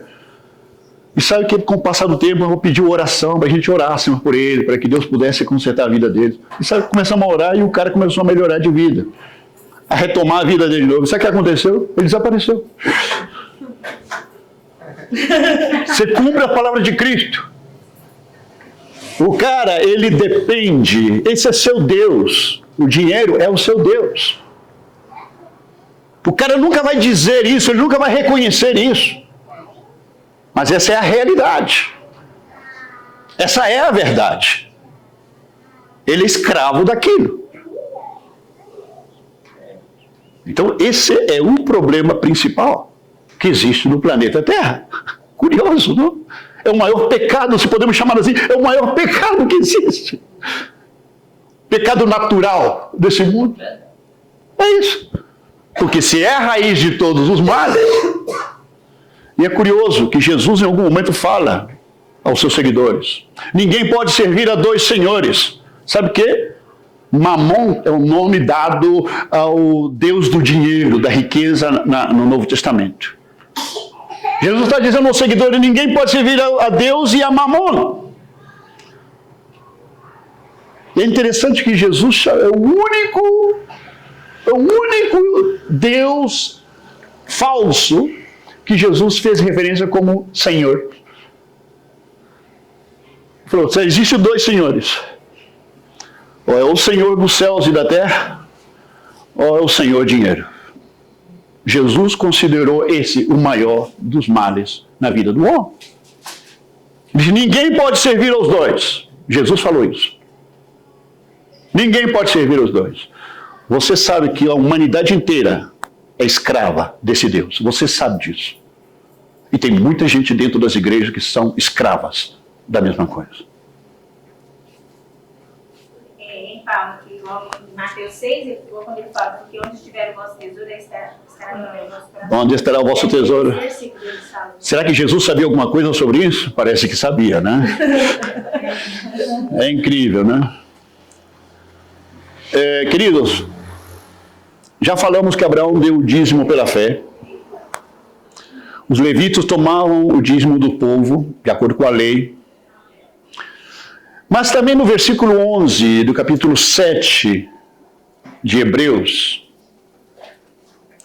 diz o seguinte, dá para colocar aí? Você passa para a gente? Não passou? Não, mas senão eu vou ler aqui da próprio texto. Não, tá bem, deixa eu ler aqui do texto. Hebreus 7. 7, versículo 11. Olha o que diz o Hebreus 7, 11, que segue falando da mesma coisa. Portanto, a perfeição houvera sido mediante o sacerdócio levítico, pois nele, baseado, o povo recebeu a lei. Que necessidade haveria ainda de que se levantasse outro sacerdote, fazendo referência a Cristo, segundo a ordem de Melquisedeque, que não fosse contado segundo a ordem de Arão, que é dos levitas. Jesus não tinha nada a ver com a tribo de Levi. Pois quando se muda o sacerdócio, porque o sacerdócio mudou, queridos. O sacerdócio da antiga aliança era com a tribo de Levi. Mas o sacerdócio do Novo Testamento, de qual tribo é?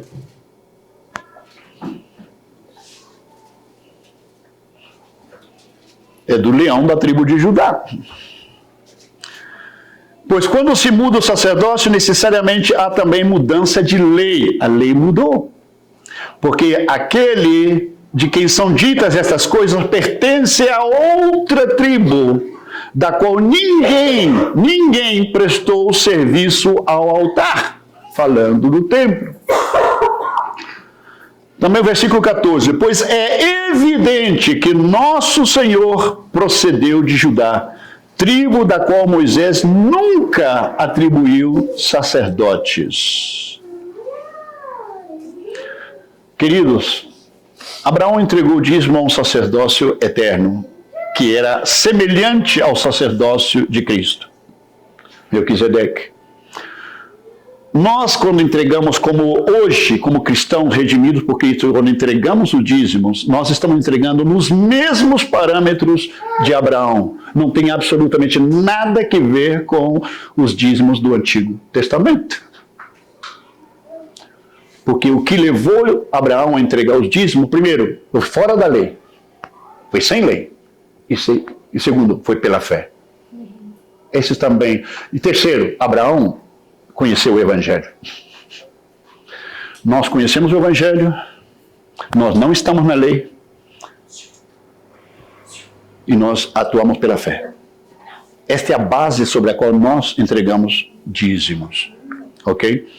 Aqui surge uma pergunta, outra pergunta. Uma vez quando eu compartilhei isso numa igreja, dessas igrejas tradicionais, não preciso mencionar o nome. E a igreja estava dividida com respeito ao tema do dízimo. E me chamaram, falaram, Paulo, vem trazer um ensino sobre isso, explica pra gente isso aqui, porque a igreja está dividida nisso. Sabe que foi mais simples e curto a minha intervenção. Eu falei, irmão, a lei quanto exige do dízimo? Quanto? 10%, certo? 10%. Minha pergunta é a seguinte, você está na lei ou você está na graça? Se você me diz que está na lei, entrega teu dízimo, porque Deus mandou. Se você está na lei, entrega o dízimo porque Deus mandou. Agora, se você diz, não, eu estou na graça, então você está em pior lençóis. Porque a minha Bíblia disse que o pacto de graça é superior ao pacto da lei.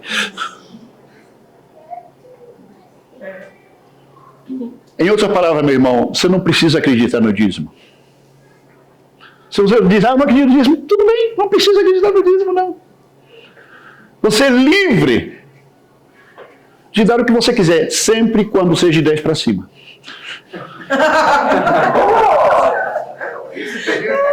Ou você convenientemente só quer estar debaixo da lei nesse ponto. Só nos 10. Só nesse ponto você quer estar debaixo da lei? Agora, lembre-se disso, a lei te obriga a 10%. A lei não está te aconselhando, está te mandando dar 10%. E esse é o piso, 10%. Agora, se você quer dar 11%, 15%, 20%, 30%, 50%, 100%, dá. É livre de dar. Sempre que seja de 10 para cima. É graça. Isso é graça. Ou nisso você quer estar na desgraça? Mas está entendendo a lógica da situação? Frente a esse argumento doutrinal, não existe argumento, queridos. A contra-argumentação possa existir contra isso, só tem uma base. É um idólatra. Uma pessoa que vai contra-argumentar isso, só pode ser explicado desta maneira. Ele é escravo do dinheiro. Existe o problema? Existe. Tem como tratar? Tem. Arrependa-se. No nosso meio, me permita trazer uma coisa um pouco mais próxima. Nós temos irmãos que são muito fiéis nos dízimos. O Tiago, de repente, nos reunimos com os coordenadores da rede, né? Eu soube isso por terceiro, nem por ele.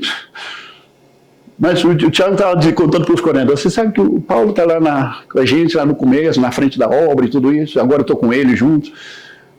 Mas o Paulo não tem ideia se temos ou não temos dinheiro na caixa da igreja. E sabe, queridos, eu não tenho ideia. Acho que eu perguntei ao Tiago, não sei, 2, 3 vezes, em 7 anos, 8 anos, se temos dinheiro. Eu nem me pergunto quanto tem. Temos dinheiro para isso, Tiago? Diz, olha, o negócio não está muito bom não, então deixa para lá. Então, Tiago, temos dinheiro para ajudar? Temos, né? Então vamos fazer isso.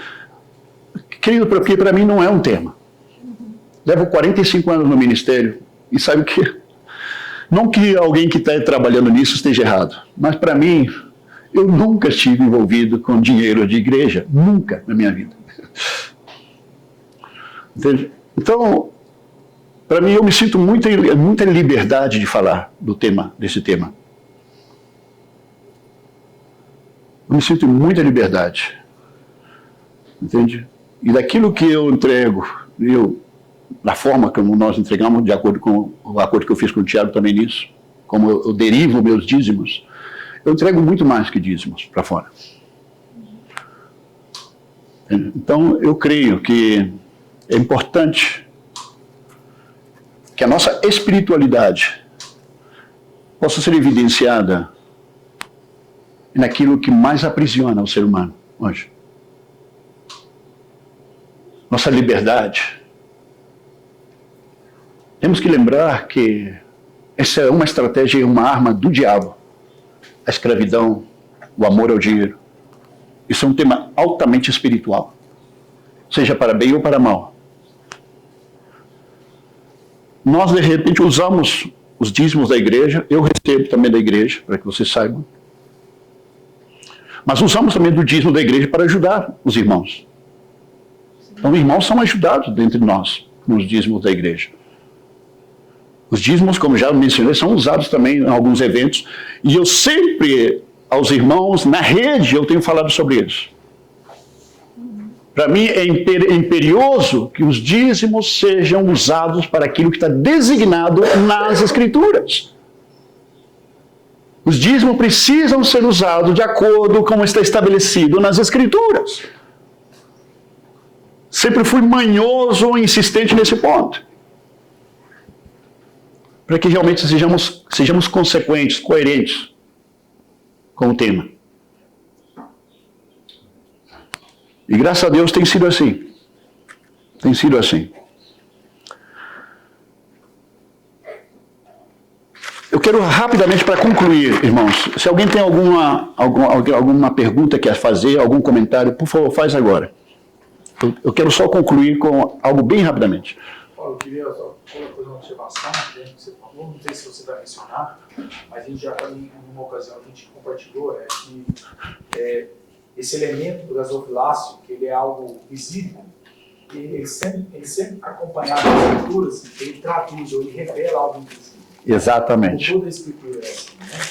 E muitas vezes as pessoas perguntam o que é o gasofilácio, né? A gente quer fazer uma analogia dizer que é a maneira que Deus utilizou para revelar algo invisível, que é o que está no nosso coração. Pegando a passagem aqui do pobre, que deu muito mais do que aquele que deu só uma parte, né? Que a questão que Jesus estava mencionando não era a quantidade. Exato. Era o que estava no coração, né? Agora, um princípio, aproveitando que você mencionou. Na ajuda que nós entregamos às vezes aos irmãos dentro da nossa congregação, temos que lembrar que essa ajuda vem do dízimo. Agora, é importante que esses irmãos que recebem essas ajudas, eles sejam consequentes. Entende? Que estejam entregando o seu dízimo, porque por que vai receber ajuda de dízimo se ele não crê no dízimo? Paulo, quero te perguntar uma coisa também sobre se faz diferença para você colocar no gasofilácio ou você depositar na conta da igreja se tem algum problema. Não tem problema. Geralmente isso... Isso é mais simbólico, né? Exato, mas isso não tem problema, seu Pedro, porque isso, de repente, a instrução de como fazer, geralmente é compartilhada. Às vezes Letícia compartilha pra gente. Eu não sei, eu achava até mais discreto e melhor se a pessoa depositar, sabe por quê? Porque ali tem uma pessoa ali, dando notícia do que está acontecendo. Exato. Um com o envelopinho mais grosso, outro com o envelopinho mais... Pois é, né? Mas sabe que, irmão, olha, nós, queridos... Não gosto de brincadeira. Não, é verdade. Senhor Pedro, o que o senhor está mencionando é muito importante. Isso. Em que sentido que é importante? Em que sentido é importante? Nós cremos que isso, como é um ato de fé... Deixa eu completar. Até essa taça não é bem assim. Porque às vezes o envelopinho outro tem menos que o outro. É verdade. Senhor Pedro... Você nem pega, acho que o envelope está vazio. Encher de nota de R$1, né? É errado porque não tem um discernimento. Você vê isso que faz moedona. É verdade. Né? Não adianta nada. Agora, seu Pedro, tomando um pouco... Eu estou falando, aconteceu comigo. Outro dia eu tirei do pão para poder arrumar. Quando eu tirei para arrumar para a água de Adriano, eu tirei nota de 200, levei no bolso. Não fazem nem bolso. 200 mil no bolso. Não faz diferença. Exato. Agora, o que eu quero dizer, o que é importante, aproveitando algo que o senhor mencionou, eu creio que o tema, já que é um tema de fé, deve ser feito com certa discrição. Discrição? Mas eu estou falando que... Agora, como nós fazemos isso, senhor Pedro? Como nós fazemos isso? Para que você entenda. Em que sentido nós mantemos certa privacidade nesse sentido? Em que sentido? Muitas igrejas têm a lista dos dizimantes da igreja. Nós não fazemos isso. Nós não fazemos isso. Tem, inclusive, eu me lembro, lá no Chile acontece. Tem igrejas que no final do mês colocam o nome em vermelho na parede, na frente, para os irmãos vejam quem está atrasado com os dízimos. É horrível isso. É constrangedor. Tem uma ideia. Tiago, não parece uma boa ideia isso? Né? Não. Gente, por favor. Em que sentido... Já, Michele? Eu tenho uma pergunta, na verdade, que é um pouquinho relacionada com o que está dando exemplo agora. Certo, tem sido muito claro a exposição do centro. Mas como dízimo hoje, tema de graça, também tema da revelação, também o tema da consciência, né? Quando, em algum momento específico, começa a ver que não estava procedendo corretamente enquanto dízimo, olhando para o passado, quando recebe essa voz de Deus, essa voz direcional, que deve corrigir alguma coisa em relação ao termo, tem que restituir o que não fez bem no passado, ou tem que começar a partir desse momento e fazer corretamente do momento para frente? Olha, Ou não tem nada que dizer? você está abrindo um tema que eu creio que no futuro próximo deveríamos falar dele. Um tema que nunca é tratado nas igrejas. Chama restituição. Mas não vou entrar nisso porque vai abrir uma janela aqui que não fala mais coisa do que queremos falar hoje. Entendeu, Bento? Não entendi. Bom, só pelo que o senhor Pedro falou, como foi mencionado nos textos, né? No passado, havia celeiros. Exato. Levava vaca, galinha, alguma coisa assim. Eu acredito que nos tempos atuais está sendo modificado também a maneira como as pessoas trazem o recurso. Mas nós não deveríamos espantar se um dia ou não trazer umas galinhas. Exato. Ué. Você concorda? É uma maneira. Ô, seu Pedro, eu recebo manga coquinho. No lugar de dízimo. Outra observação que a Michelle colocou, eu tenho uma percepção pessoal, tá? Não quer dizer que isso traduz a maneira como nós pensamos como igreja. Mas eu já tenho observado que esse tema, engraçado que curiosamente foi o tema que mais deu participação, não é à toa que deve ser interessante. É um tema interessante. Só que eu tenho ouvido irmãos falando que o dízimo é um tema de consciência. E eu particularmente entendi, e aí uma percepção pessoal, que eu acho que isso não é um tema de consciência, isso é um tema de pecado. Não é um tema de consciência. Porque é muito fácil a pessoa falar, não, Deus ainda não me revelou sobre dízimo. Meu irmão, então faz o seguinte, na dúvida, dá o dízimo. Aí quando Deus chega, você pode. Aí não, a pessoa não pensa assim. Não é interessante. Ela pensa assim, não, como Deus não me revelou, eu não vou participar. Mas aí quando Deus falar comigo, aí eu participo. Então eu entendo, da mesma maneira, como ir de pregar o evangelho não é um tema de consciência. Não. É um tema de ordem, é um tema de pecado, se você não faz. Porque nesse tema se transforma um tema de consciência. Sim. E outro tema não. Entende? Sim. Eu estou falando isso porque quando falo em tema de consciência, eu entendo que isso não é algo imposto por nós. Exato. Nunca será imposto. Esse tanto que a gente já conversou sobre isso, irmãos que não participam do dia tomam a ceia, porque isso para a gente não é um tema. Exato. Né? Mas ao mesmo tempo, dizer que é um tema de consciência, eu acho Não. que é muito leviano. Não é um tema de consciência. Se tem palavra de Deus no meio, não se pode falar de consciência. Se é um tema de fé, não tem que ver necessariamente com consciência, aunque a consciência acompanha a fé. Mas não é um tema de fé. Como todas as demais coisas na Bíblia, dízimo também é um tema de fé. Nós encontramos situações lá, por exemplo, alguns irmãos de repente entravam, tínhamos que aconselhar, porque para nós sempre vai ser um tema de instrução, de ânimo para os irmãos, seguir ensinando de novo, mas nunca jamais forçando ou manipulando sobre o tema. Jamais. Isso não é o tema. Não é o tema. Agora, esses irmãos lá no Chile de repente falaram assim, com o outro, falaram assim, irmão, você recebeu revelação que Deus te ama? Ah, sim, nossa! Deus, tinha uma revelação do amor de Deus. Você recebeu revelação da morte, da justiça de Deus acontecendo na cruz do Calvário. Nossa, meu irmão, aquilo abalou minha vida completamente. Você recebeu a revelação de que você é membro da igreja, que você é filho de Deus, sim. Mas por que custa tanta revelação nesse outro ponto aqui? Isso aí demora a revelação. Oh, que difícil a revelação. Mas, queridos, vou tentar ser muito rápido nisso, ok? Para que vocês também saibam em que sentido nós somos muito discretos aqui na nossa congregação. Tanto assim que nós lá no começo estamos falando com o Tiago, nós não vamos anotar nomes dos irmãos que dizimam ou não dizimam. Isso não está cogitado de nenhuma maneira. Deus conhece o coração dos irmãos. Não é normal também, né, Paulo? Não, mas não é normal. Sabe por quê, seu Pedro? É sendo consequente que seja um tema de fé. Agora, logicamente, a pessoa que recebe, ela precisa saber. Ela vai saber de alguma forma, ok? A pessoa que está encarregada de ver esse assunto, ela sabe. Portanto, se essa pessoa sabe, eu vou ter acesso. Se é que me interessa saber, eu vou ter acesso a saber a informação.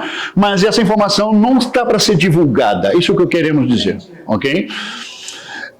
Rapidamente, eu quero somente fazer uma síntese do tema da sua oferta. Falamos de dízimo, mas também muitas vezes se pede ofertas na igreja.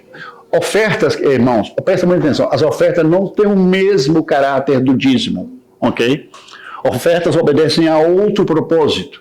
Ofertas são tiradas com propósitos específicos. Por exemplo, dízimo não se usa para poder comprar cortina nova para a igreja. Dízimo não se usa porque precisamos de cadeiras novas. Dízimo não se usa para isso. Os dízimos estão designados. As ofertas, doações na igreja são utilizadas para isso. Ok? Então, por exemplo, o dízimo não se usa para pagar a conta de luz. Não, isso se usa ofertas para isso. Essa é a norma bíblica. Agora, as ofertas podem ser ajudadas no ministério também? Podem. As ofertas podem ser ajudadas para as designações que tem o dízimo? Também podem. Na Bíblia pode. No Novo Testamento vemos claramente isso. Ok? Mas é muito importante entender a natureza das ofertas. Por exemplo, não vamos ler o texto, eu vou só mencionar para vocês, rapidamente. Em Êxodo 25, de 1 ao 9, pediram doações do povo de Israel para a construção do tabernáculo, por exemplo. Precisavam de doações, todo tipo de doação, de coisas, telas finas, madeira, ouro, prata, de tudo. Em Êxodo 35, 20... nos fala da disposição que o povo tinha de doar e de ofertar. Era uma disposição impressionante. Esse que fala que o judeu é mão a munheca de porco é mentira. Né? Na Bíblia era impressionante a forma, a disposição, o desprendimento com que eles doavam para a obra de Deus. Em Êxodo 36, do 1 ao 7, olha bem, chega um momento que estavam construindo o templo. De repente tinham pedido doações, que todo mundo que trouxesse coisas. Chegou no momento que vieram assim, não, parem, não tragam mais coisas, temos demais, não, parem de ofertar. Você imagina uma igreja fazendo isso. Falando para os irmãos que parem de ofertar, porque já tem demais. É interessante, né? Então o judeu não é munheca de porco, não. Tá? Em Deuteronômio 16, versículo 17, diz que na construção ainda do tabernáculo, cada um deveria dar de acordo às suas possibilidades, a oferta. De acordo com como tenha sido abençoado por Deus. Em 1 Crônicas 29, 9, diz que o povo se alegrou e deu de coração íntegro e voluntário. Ok? Aqui eu quero destacar como exemplo no Novo Testamento a oferta da viúva pobre. Lá em Marcos, capítulo 12, 41 e 44. Coloca aí rapidamente, Pedro, por favor. Marcos 12, 41 ao 44. Está. Jesus foi sentar-se em frente ao local onde eram depositadas as contribuições financeiras e observava a multidão colocando dinheiro nas caixas da coleta de ofertas. Muitos ricos lançavam ali grandes quantias. Foi então que uma viúva pobre se aproximou e depositou 2 moedas bem pequenas de cobre, e portanto de bem pouco valor, e chamando para perto de si os seus discípulos, Jesus lhes declarou: com toda certeza vos afirmo que esta viúva pobre depositou no gasofilácio mais do que o fizeram todos os demais ofertantes, porquanto todos eles ofertaram do que lhes sobrava. Aquela senhora, entretanto, de sua penúria deu tudo quanto possuía, todo o seu sustento. Está vendo o princípio atrás? Queridos, para dar uma ideia para vocês, o que aquela mulher entregou nas ofertas era tão pouco. Naquele tempo eram 2 moedinhas de cobre. Essas moedinhas se chamavam lepta.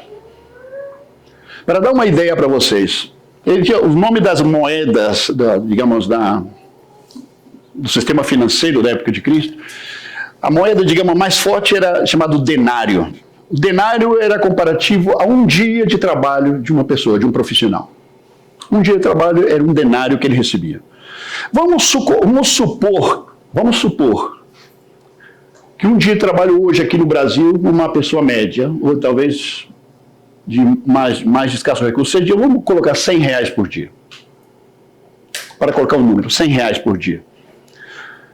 Esses R$100, vamos supor que esse seja um denário. Esses R$100 teria que ser dividido, pelo menos por 16. Não, perdão, dividido por 64. Para encontrar um assarion. E esse assarion era um oitavo, perdão, divide esse assarion por 8, você encontrava uma lepta. Em outra palavra, o que essa mulher entregou foram 2 moedas, ou 2 moedas de 75 centavos. Se é que o denário do trabalhador fosse 100 reais no dia. 75 centavos cada uma dessa moeda foi a oferta da viúva. Ela entregou R$1,50 de oferta. Jesus falou, ela entregou mais que todos. Ofertas, quando você vai ofertar legítima e verdadeira e biblicamente, queridos, não é daquilo que sobra. Se estamos falando de oferta no contexto da igreja, você deve ofertar daquilo, de acordo, proporcional ao que você tem, e um pouquinho mais. E um pouco mais.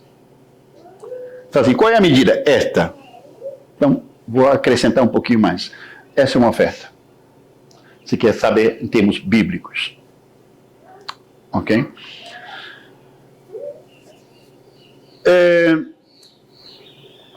Só para mencionar, pode colocar o texto também aí. 1 Coríntios 16, versículo 1 e 2. Aqui fala da norma utilizada na era apostólica para poder tirar oferta nas igrejas. Olha o que o apóstolo Paulo diz. 1 Coríntios 16, 1 e 2. Já repetiu. Hã? Não, ela não colocou não. Não? Mas aí Paulo estava instruindo para a igreja de Corinto que deveria, no final, olha aqui, durante a semana a pessoa separasse à parte algo para que no primeiro dia da semana, que é o domingo nosso, pudesse tirar a oferta. E essa norma que foi estabelecida pelo apóstolo Paulo para a igreja de Corinto é que hoje é utilizada na maioria das igrejas. Que as pessoas, durante a semana, elas separam uma parte do que elas vão ofertar no primeiro dia da semana, que é hoje, se fosse no caso bíblico, né? Não, mas não precisa, já mencionei. Outro texto, se é que você tem aí, 1 Coríntios 9, do 9 ao 14. Estamos terminando, queridos. Aqui Paulo disse à igreja de Corinto o seguinte: pois está escrito na lei de Moisés, não amordace o boi enquanto ele estiver debulhando o cereal. Por acaso é com os bois que Deus está preocupado? Ou certamente não estaria fazendo tal afirmação por nossa causa? É evidente que é a nosso favor que esse princípio foi escrito. Pois o lavrador, quando ara a terra, o debulhador também tira as cascas da semente, deve fazê-lo na esperança de participar dos resultados da colheita. Se nós semeamos entre vós verdades espirituais, seria pedir muito colhermos alguns de vossos bens materiais? Segue o versículo. Se outros têm o direito de ser sustentados por vós, seguramente não o temos nós em maior medida. Contudo, jamais fizemos uso desse direito. Ao contrário, suportamos tudo para não colocar qualquer tipo de obstáculo ao progresso do Evangelho de Cristo. Não sabeis vós que os que prestam serviços sagrados se alimentam com o que pertence ao templo? E que os que servem diante do altar participam do que é oferecido no altar? Agora a última instrução do Senhor. Assim, o Senhor também ordenou aos que proclamam o Evangelho que igualmente vivam do Evangelho. Paulo diz que é uma ordem do Senhor isso. E quero terminar no último texto, 1 Timóteo 5, 17. Os presbíteros que administram bem a igreja são dignos de dobrados honorários. Essa expressão dobrar honorário tem sido motivo também de muita controvérsia. Ok? Porque alguém fala assim, salário dobro, não dobro salário. Mas essa palavra diplostime, que é a expressão grega para falar dobrado honorário, a primeira acepção justamente é remuneração financeira.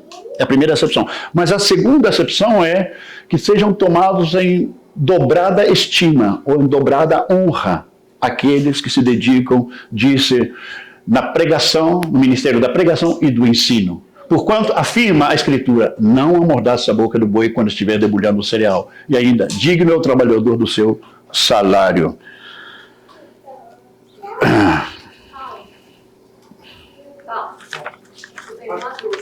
Pode perguntar.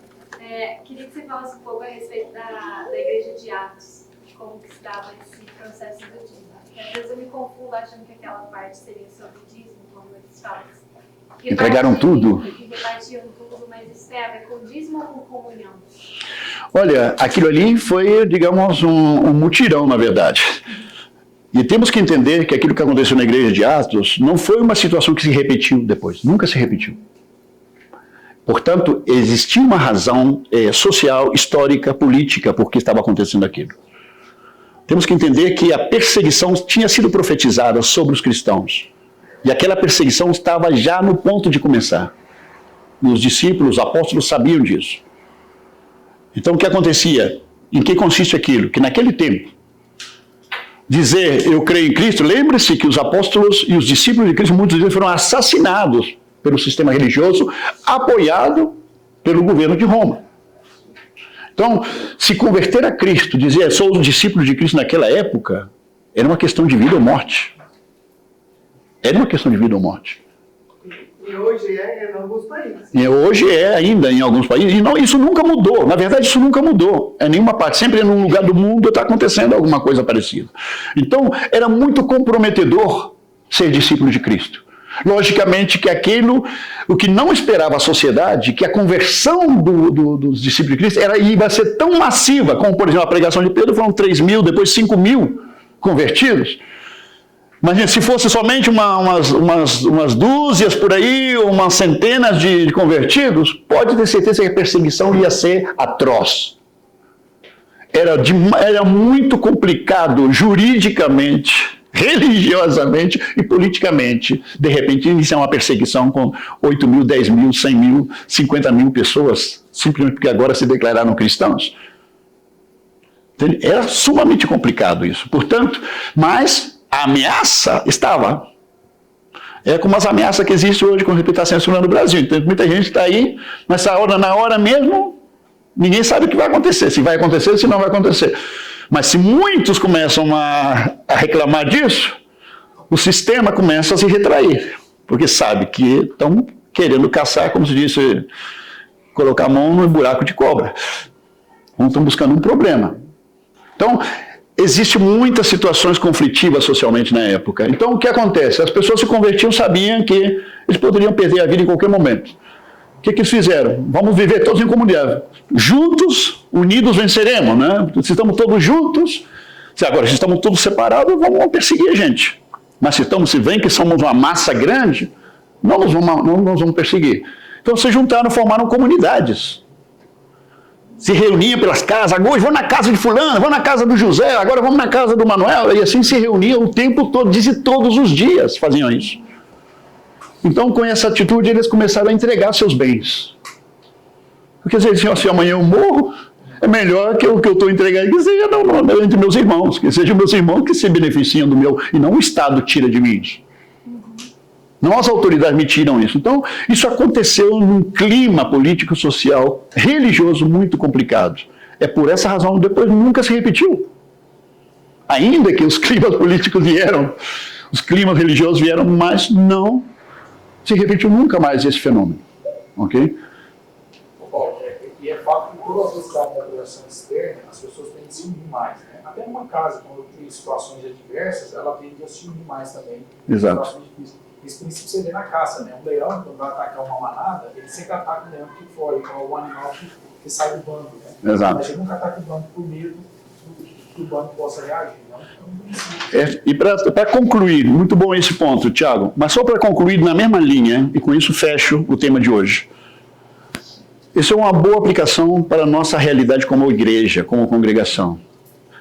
Nós sempre usamos a figura de lá no Chile, quando faz o inverno lá é bem lascado. E tem muitas pessoas que não têm a possibilidade de fazer, como chama isso, o aquecimento da casa de forma suficiente. Então, na casa de muitas pessoas de pouco recurso, você vai encontrar uma coisa chamada braseiro. É como um tipo de bacia de metal e enche de brasas essa bacia. e coloca no meio da sala. E isso gera o calor dentro da casa. Agora, um princípio que nós sempre temos visto, você tira uma brasa do braseiro e põe para fora, o que você acha que vai acontecer com aquela brasa? Mas talvez aquela brasa pensou que ela é que mantinha todas as outras acesas. A pergunta é qual de todas essas brasas que estão lá dentro é que está mantendo todas as demais acesas? Todas juntas. Só junto. Nenhuma delas, senão todas juntas. Uma brasa fora do braseiro apaga. A pergunta é por que as outras, que têm tanto calor como aquela que estava fora, por que as outras não se apagam? Porque estão todas juntas. Parece algo milagroso, algo inexplicável. Parece. Pode haver física aí? Pode ser. Mas é um princípio. A igreja é a mesma coisa, queridos. A pessoa deixa de se congregar. Ah, não, mas eu posso, se é para escutar a Bíblia, eu leio a Bíblia em casa. Ah, não, mas tem que orar. Não, mas orar também posso orar em casa. Ah, para adorar eu também posso adorar em casa. Qual é o problema? Você pode fazer isso? Pode. Mas vai apagar. É questão de tempo. Ok? Vamos orar para terminar esse tempo. Eu vou pedir ao Haroldo que pode nos dirigir talvez em um par de canções de adoração ao Senhor. E espero que Deus possa seguir falando nos seus corações, nos seus espíritos. Se tem dúvida, queridos, por favor, pode escrever dentro do nosso próprio Instagram, dentro do nosso grupo de igreja. Escreve, se tem uma dúvida com respeito ao tema, pode falar com toda a liberdade, ok? E aqui ainda existe liberdade de expressão. Ainda existe.